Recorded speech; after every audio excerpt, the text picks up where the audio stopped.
হচ্ছে লেটার। তাহলে লেটার কাকে বলে, লেটার কাকে বলে আমরা জানবো।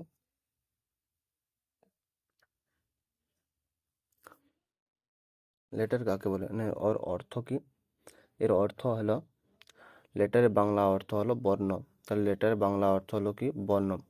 সংজ্ঞা, ইংরেজিতে এ থেকে জেড পর্যন্ত একটি সাংকেতিক চিহ্ন বা রূপকে বা বর্ণকে, রূপকেই লেটার বা বর্ণ বলা হয়।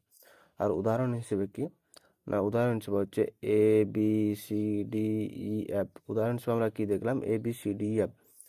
আর লেটার সম্বন্ধে কিছু কয়েকটি নোট লিখেছি। ওই নোটগুলো হচ্ছে, এক, যে ইংরেজিতে মোট 26টি বর্ণ আছে। তাহলে ইংরেজিতে মোট কয়টি বর্ণ আছে? না 26টি। এই 26টি বর্ণকে একত্রে কি বলা হয়? অ্যালফাবেট বলা হয়। 26টি বর্ণকে একত্রে অ্যালফাবেট বলা হয়। আর বড় হাতের বর্ণকে ক্যাপিটাল লেটার বলে। বড় হাতের বর্ণকে, অর্থাৎ ক্যাপিটাল লেটার কিরকম দেখতে? যেমন এ বি সি ডি, এইভাবে এমন দেখতে, এমনি দেখতে। আর ছোট হাতের বর্ণকে স্মল লেটার বলে। স্মল লেটারগুলো ঠিক এইভাবে দেখতে। ঠিক আছে? না ক্যাপিটাল লেটার অন্য আরেকটি নাম হলো কি? Block letter. ক্যাপিটাল লেটারের অন্য আরেকটি নাম কি? Block letter. ঠিক আছে? লেটার কাকে বলে, এর অর্থ জানলাম, সংজ্ঞা জানলাম, উদাহরণ আর কয়েকটি নোট। এরপরে চলে আসবো নেক্সট কোয়েশ্চেন।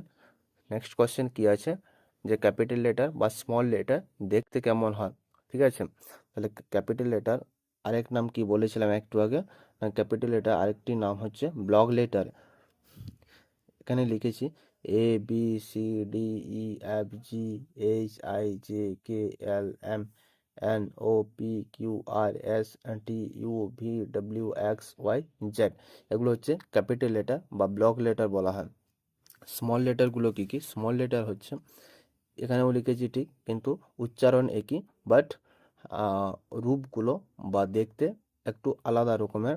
ছোট হাতে এগুলো স্মল লেটার বলা হয়। ছোট হাতের সোজা কথায় বলতে গেলে হচ্ছে ছোট হাতে। এখানেও লিখেছি না A B C D E F G H I J K L M N O P Q R S T U V W X Y Z. ঠিক আছে? এরপরে আমরা শিখব কি? ক্যাপিটাল লেটার কোথায় ব্যবহার করব। লেটার চিনলাম, ক্যাপিটাল লেটার কেমন দেখতে, স্মল লেটার কেমন দেখতে, সেগুলো চিনলাম।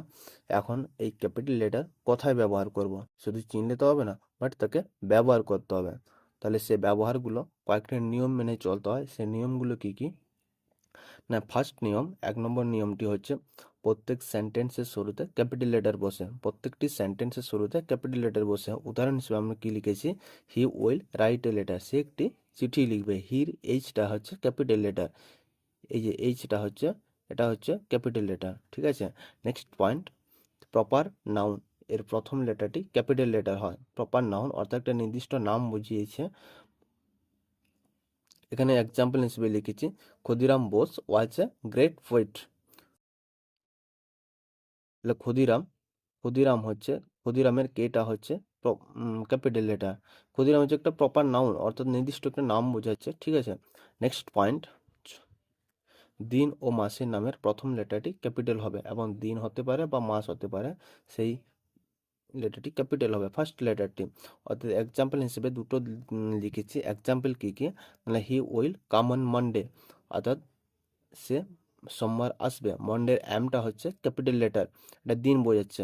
আর মাস হচ্ছে, মাসের একটা এক্সাম্পল লিখেছি না হি ওয়াজ ব্রন অন 1st মে, অর্থাৎ 1st মে, মেটা হচ্ছে মাস একটা বোঝাচ্ছে। মের এমটা হচ্ছে ক্যাপিটাল লেটার। ঠিক আছে? তারপরে পরের পয়েন্টটি হচ্ছে জাতি এবং ধর্মের নামের প্রথম লেটারটি ক্যাপিটাল লেটার হবে, অর্থাৎ জাতি বা ধর্ম। তাহলে এখানে জাতি কি লিখেছে? The Hindus, the Muslim. H, হিন্দুজটা হচ্ছে এইচটা হচ্ছে ক্যাপিটাল লেটার, মুসলিমের এমটা হচ্ছে ক্যাপিটাল, ধর্ম এখানে লিখেছি হিন্দুজিম, ইসলাম। ঠিক আছে? দেখবে তোমরা। নেক্সট পয়েন্ট, নেক্সট পয়েন্ট হচ্ছে যে নাউন বা প্রোনাউনের দ্বারা ঈশ্বরকে বোঝানো হয়, তার প্রথম লেটারটি ক্যাপিটাল লেটার হবে। অর্থাৎ যে নাউন বা প্রোনাউনের দ্বারা ঈশ্বরকে বোঝানো হয় তার প্রথম লেটারটি কি হবে? না ক্যাপিটাল লেটার। এক্সাম্পল কি? God is good and he is kind to us. অর্থাৎ একটা হচ্ছে প্রোনাউন বোঝাচ্ছে হি, এইচের হির, হির এইচটি হচ্ছে ক্যাপিটাল লেটার। ঠিক আছে? নেক্সট পয়েন্ট, তাহলে আই প্রোনাউনটি সবসময় ক্যাপিটাল লেটার হয়, আই। ঠিক আছে? আই, উদাহরণ কি? আই হচ্ছে একটা